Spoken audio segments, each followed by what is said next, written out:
के सोचेगा। आज भरो के हमके सोचेगा।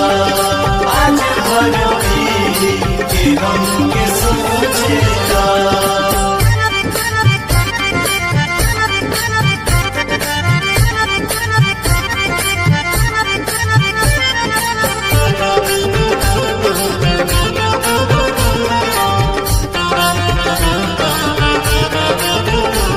भूला के भी ना तोहरा के हम अपन चेहरा दिखाई।